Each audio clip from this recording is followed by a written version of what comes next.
Buenos días. Hola mi gente linda, ¿cómo están? Espero que todo vaya bien. I am making a video today for all of my followers of the cultural classroom and anybody else who wants to jump on the bandwagon. The cultural classroom is a place, is a resource where you can get authentic and relevant tools for the classroom and for teaching. Today we're going to be talking about Semana Santa. This week is Semana Santa if you're watching this video at the end of March, beginning of April. And I wanted to reflect upon my experience as a young person in Sevilla, Spain, which is one of the best places to be in if you are going to do Semana Santa right.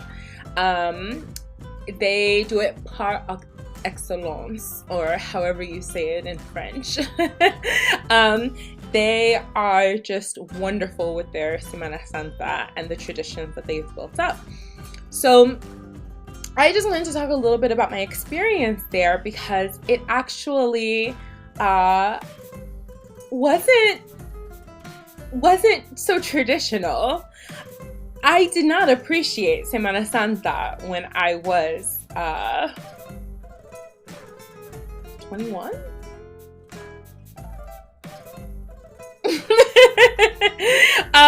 The year was 2007 and I was a junior in college. And when I was told about Semana Santa, because actually I didn't really know much about it beforehand, I was told a lot about the traditions, that it's very similar to Holy Week. It is Holy Week. It's similar to our Easter celebrations. But I was also told about the costumes that were worn, like the capirote, I think is what it's called. It's like the cap that they wear. And the cap that they wear looks a lot like the cap that the KKK wears. And if I hope I'm not messing all of this up, but it looks a lot like what the KKK wears. And so I was like, hi, I'm a person of color. I will not be in town during this celebration, and I will be in Portugal. So my friends and I, we all got together. It was 4 of us, and we decided that we would spend half of the time in Portugal and half of the time in Sevilla doing Semana Santa. So that's what we did. We went to Portugal, had a college-filled fun time in Portugal. It was just a bus ride away, like 5 hours away. We went to Lagos, I think. And then it was funny, on the bus I realized, I was like, I don't speak Portuguese. How am I going to communicate with these people? But that's Europe for you, you know? You think to yourself like, oh, I'm gonna just take this little trip over here, and then you realize, oh wait, I don't speak that language. How am I going to communicate with them? But luckily, Spanish and Portuguese are so similar that the taxi driver, like, he literally just spoke Portuguese, we just spoke Spanish, and we were able to communicate. So anyhow, my friends and I decided to come back to Sevilla, to southern Spain. And what we saw was complete adoration for one's culture. What we saw was love and respect for one's culture. And this is me talking about the Spaniards, the southern Spaniards, respecting and loving their culture. That is rather old, and the traditions that they're maintaining are rather old as well. There was an ambiance of reverence. I remember, and I actually found a clip, I can't believe it. I found a clip of La Macarena. One day, they have these little cards, and they put all of the roots of the pasos. The pasos are these big, ginormous scenes that depict parts of the Passion of the Christ.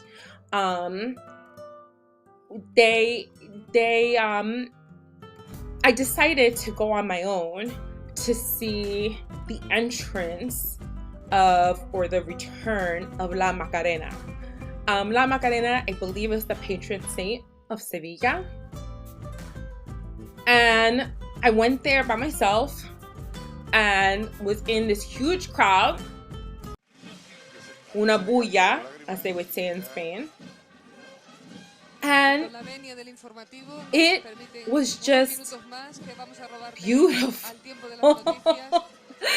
Oh my gosh. I hope that you guys can show this video to your students and encourage them that, you know, after all of this world craziness is over and travel restrictions are lifted, travel to Spain, because Spain has so much to offer. Oh, when I went to the entrance or the receiving of La Macarena, and La Macarena is so beautiful. She has all these candles. There was a saeta, and that's a person who sings like a religious Easter song. And she sang her heart out. I didn't know what she was saying because it's like heavily accented. I started to cry. It was so moving, so touching. I started to cry. It felt like I had like a religious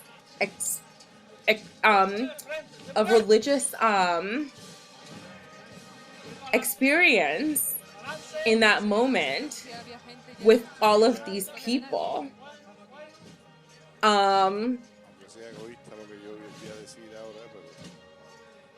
It was one of the best parts of Semana Santa, and I'm so glad that I didn't spend my entire Semana Santa partying it up in I think Lagos, Portugal, on the water. It was so chilly, and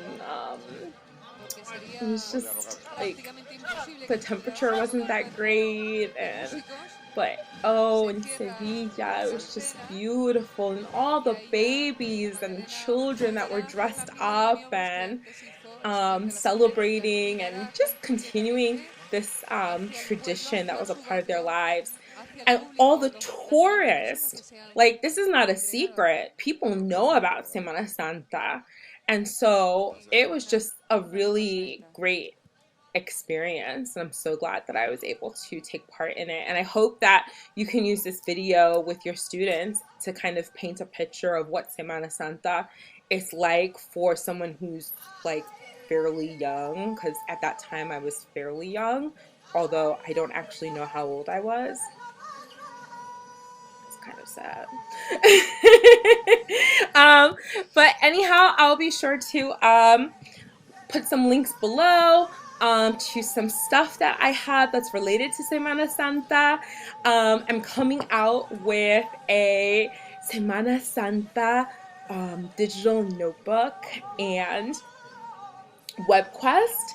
Oh my gosh, I'm so excited for it. It is supposed to be so much fun.